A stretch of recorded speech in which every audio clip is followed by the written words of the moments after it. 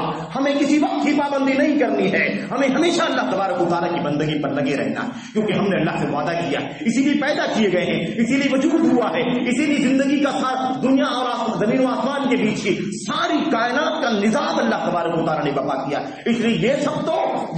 تو یہ دن اور مہینے اور ہفتے تبدیل ہوتے رہیں گے، اس میں تبدیلی آئے گی، مہینے بدلیں گے، سال بدلیں گے، ہفتے تبدیل ہوں گے، لیکن میرے بھائیوں وہ وعدہ نہیں بدلے گا جو ہم نے اللہ تبارک و تعالیٰ سے کیا ہے، وہ معاہدہ نہیں بدلے گا جو ہم نے اللہ سے کیا ہے، وہ وعدے کو پورا کرنا، اس معاہدے کو مکمل کرنا کہ اللہ ہم ہمیشہ اپنی رہتی زندگی تک اللہ تیری بندگی کریں گے، تیرے نبی محمد رسول اللہ صلی اللہ علیہ وسلم کی سنت کے مطابق زندگی گزاریں گے۔ یہ وعدہ کبھی نہیں بدلے گا، اس میں کوئی تبدیلی نہیں آئے گی، اس میں کوئی تبدیلی نہیں آئے گی، یہ ہمیشہ قائم رہے گا۔ تو نہ اللہ کی الوہیت جانے والی ہے، نہ عبادت کا یہ نظام جانے والا ہے۔ ہم دنیا کے نظام کو دیکھ کر کے موسم اور سیزن سے اللہ کی عبادت نہ کریں، اللہ سے دعا کریں کہ اللہ تعالیٰ ہمیں اور آپ کو ہمیشگی کے ساتھ اپنی بندگی پر قائم رہنے کی توفیق عطا فرمائے۔ اللہ تعالیٰ ہمیں سیزن کا، موسم کا مسلمان نہ بنائے، ہمیں رمضان کا، شوال کو مسلمان نہ بنائے، ہمیں میرے بھائیوں محرم اور سفر سے اللہ تعالیٰ نہ جوڑے، بلکہ اللہ تعالیٰ ہمیں اپنی بندگی کی توفیق عطا فرمائے،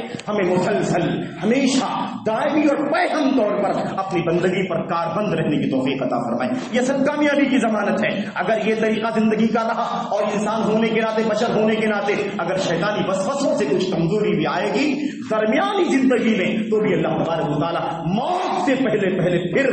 اچھے عمل کی توفیق عطا فرما کر کے اسی حالت میں اللہ ہمیں دنیا سے اٹھا لے گا، اور اس طرح اللہ تعالیٰ کی طرف سے، اللہ تبارک و تعالیٰ کی طرف سے ہمیں خیر مل جائے گا، اللہ کی بھلائی ہمیں حاصل ہو جائے گی جو اللہ تعالیٰ ہمارے ساتھ کرنا چاہتا ہے۔ اللہ ہمیں اس کی توفیق عطا فرمائے۔ میرے بھائیوں، کوششوں کے باوجود بھی بہت سارے لوگ نہیں کرتے۔ ایک بات تو یہ ہے کہ بہت سارے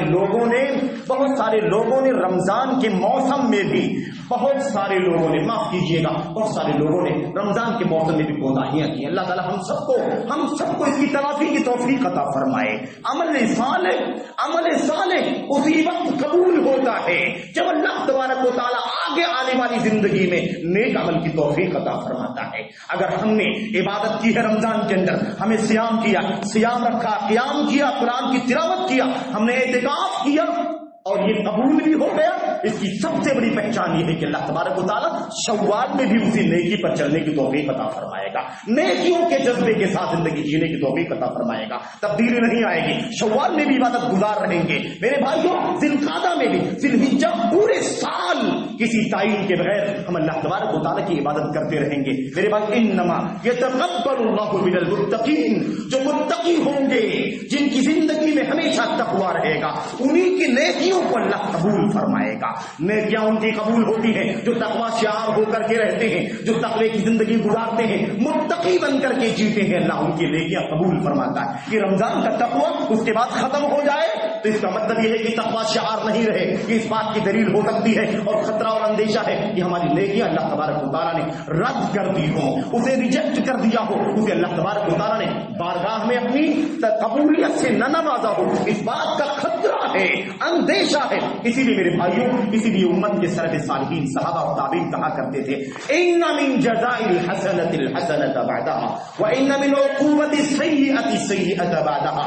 نیکی کا بدلہ یہ ہے، نیکی کی قبولیت کی پہچان یہ ہے کہ اللہ تعالیٰ پھر آگے بھی اسے نیکیوں کی توفیق عطا فرمائے، آگے بھی نیکی کی کرے، آگے بھی عمل صالح کرے، آگے بھی نیک بن کر کی زندگی گزارے. یہ نیکی کی قبولیت کی پہچان ہے. نیکی کا سب سے بڑا بدلہ یہ ہے، عمل صالح کا سب سے بڑا بدلہ یہ ہے کہ اللہ تعالیٰ بندے کو آگے بھی نیک بنا کر کے رکھے، اسے نیکیوں کی توفیق عطا فرمائے. ومن جزاء ومن عقوبۃ السیئۃ السیئۃ بعدها. اور برائی، بدعملی، بد کرداری کی سزا یہ ہے کہ اللہ تعالیٰ اسے آگے بھی نیک بننے کی توفیق عطا فرمائے، اسی گناہوں میں رکھے. اس کی سزا یہی ہے کہ اسے مسلسل گناہوں میں رکھے، اسے بدعمل بنا رکھے، اسے بد کردار رکھے، اسے نماز سے دور، اسے صدقات و خیرات سے دور، اسے فرائض اور واجبات سے دور رکھے. یہ گناہوں کی سب سے بڑی سزا ہے. میرے بھائیوں، اللہ سے دعا کریں کہ اللہ تبارک و تعالیٰ ہمیں اس نقطے پر غور کرنے کی توفیق عطا فرمائے. امت کے طرف اللہ کے نبی علیہ الصلوۃ والسلام اور آپ کے صحابہ تابعین کہا کرتے تھے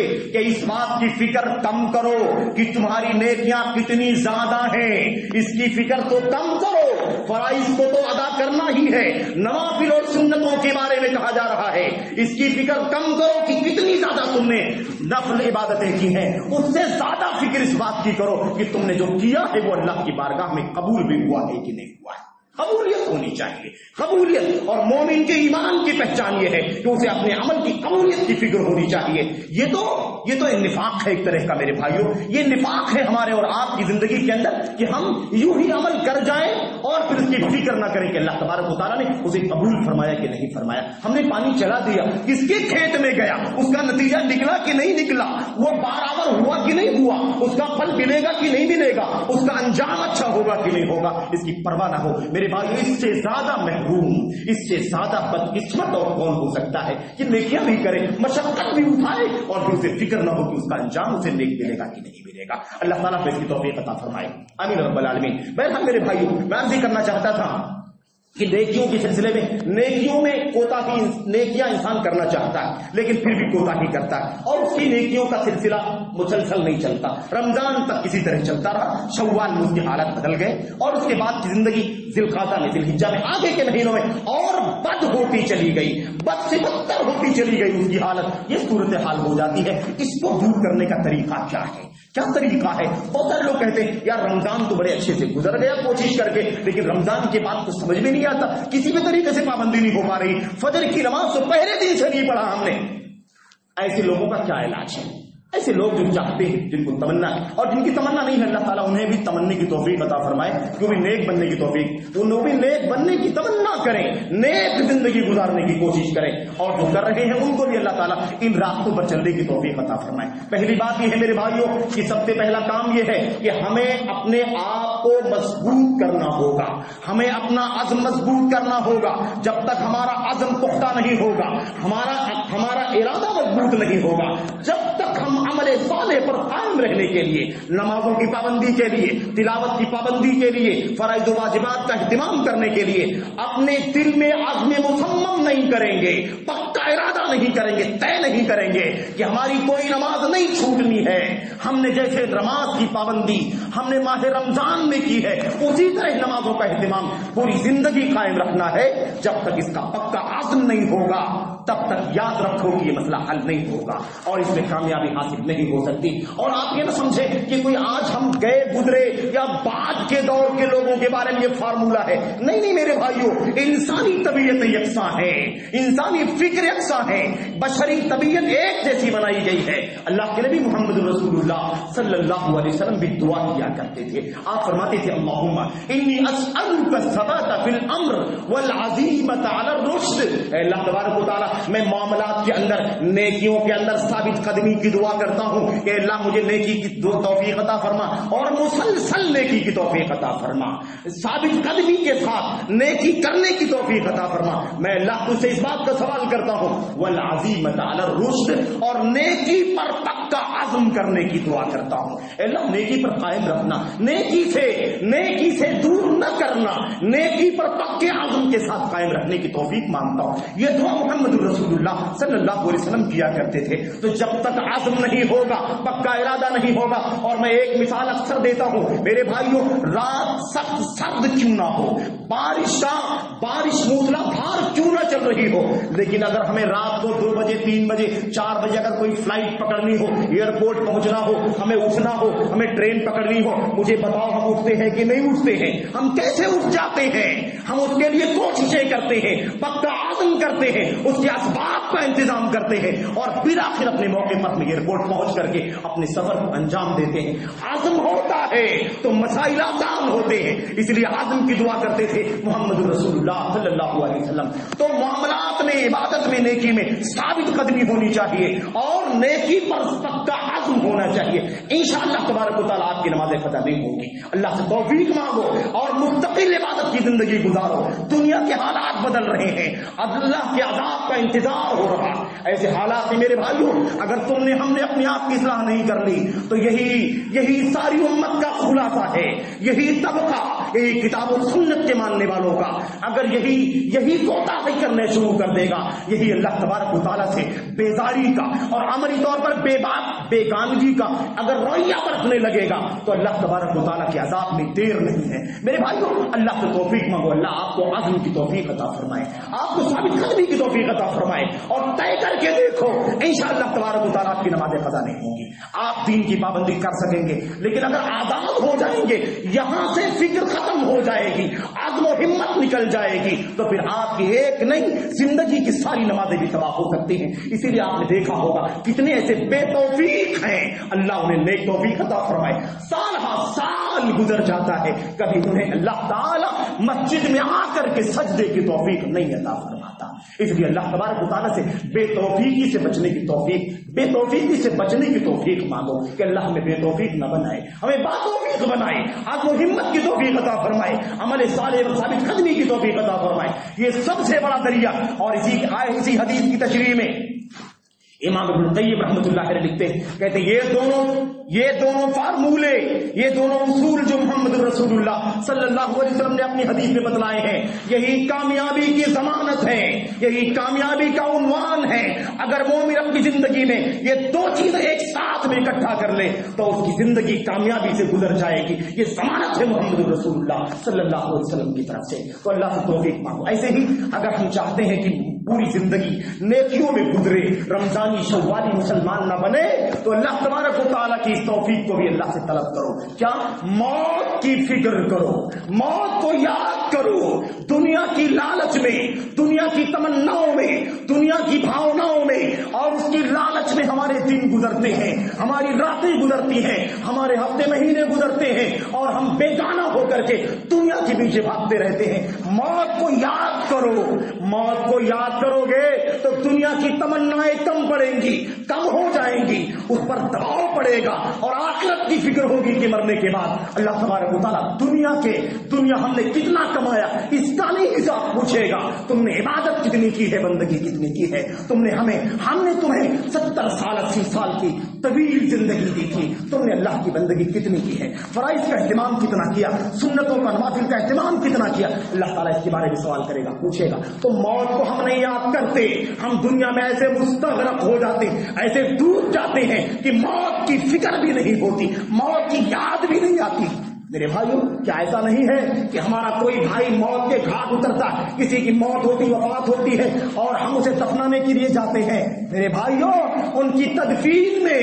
انہیں مٹی دینے میں, ان کے لیے ثابت قدمی کی دعا کرنے میں بھی ہمیں اکتاہٹ ہوتی ہے. جلدی سے یہاں سے فارغ ہونا چاہیے تاکہ اپنے کام کاج میں, دنیا داری میں لگ جائے. ہے کہ نہیں ہماری زندگیوں کے اندر؟ موت کو یاد کرو. اکثروا من ذکر حاتم اللذات الموت, اللہ کے نبی نے فرمایا صلی اللہ علیہ وسلم نے, اور موت کو کثرت سے یاد کرو جو دنیا کی لذتوں کو کاٹ دینے والی ہے. یعنی موت کو یاد کرو. انشاءاللہ تبارک و تعالی ہماری اور آپ کی نمازیں, ہمارے اور آپ کے روزے, ہماری عبادتیں, ہماری نیکیاں انشاءاللہ تبارک و تعالی پابندی کے ساتھ انجام پائیں گی. اللہ تعالیٰ اس کی توفیق عطا فرمائے گا. ایسے ہی میرے بھائیوں ایک بات اور عرض کر دینا چاہتا ہوں. دیکھو, ہم جس سماج میں رہتے ہیں, جس ماحول میں رہتے ہیں, اس میں نیک بھی ہیں, بد بھی ہیں, اچھے بھی ہیں, برے بھی ہیں, نمازی بھی, بے نمازی بھی, جھوٹے بھی ہیں, فاسق و فاجر بھی ہیں, بد عمل بھی, بدعقیدہ, ہر طرح کے لوگ موجود ہیں. ہمیں چاہیے کہ ہم اپنا جھرمٹ, اپنا ساتھ, اپنا دوستانہ ان لوگوں کے ساتھ بنائیں جنہیں اللہ نے نیک رہنے کی توفیق عطا فرمائی. نیکوں کو ساتھی بناؤ.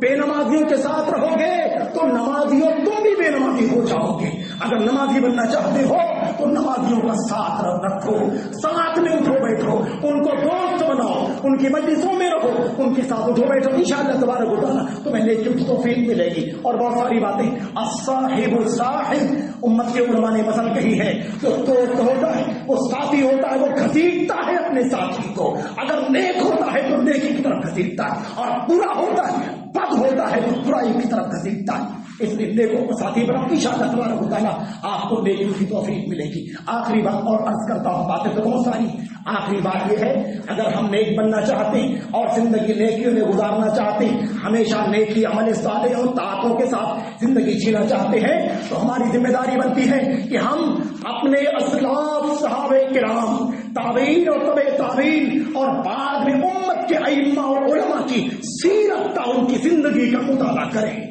انہوں نے کیسے نیکیوں میں زندگی گزاری, کیسے فرائض کی پابندی کیا, کیسے واجبات کا اہتمام کیا, کیسے ان کے یہاں رمضان غیر رمضان میں کوئی فرق نہیں تھا, ہمیشہ وہ اللہ کی بندگی کیا کرتے تھے. اور وَاعْبُدْ رَبَّكَ حَتَّىٰ يَأْتِيَكَ الْيَقِينُ کا عملی نمونہ پیش کر کے امت کے سامنے دکھایا. میرے بھائیوں, اپنے اسلاف کی سیرت پڑھو, تاریخ پڑھو, پتہ چلے گا کہ انہوں نے اپنے آپ کو نیک کیسے بنا کر کے رکھا. احب الصالحین ولست منهم لعل اللہ یرزقنی صلاحا.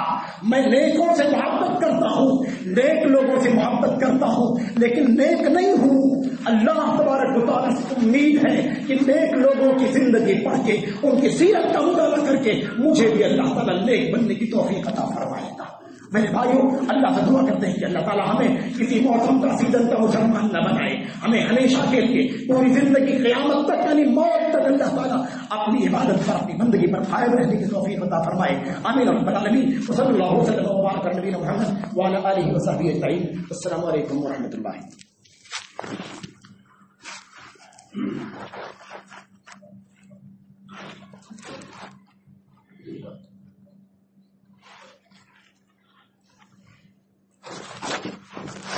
الحمد لله نحمده ونستعينه ونستغفره. اللهم صل على محمد وعلى ال محمد كما صليت على ابراهيم وعلى ال ابراهيم انك حميد مجيد. اللهم بارك على محمد وعلى ال محمد كما باركت على ابراهيم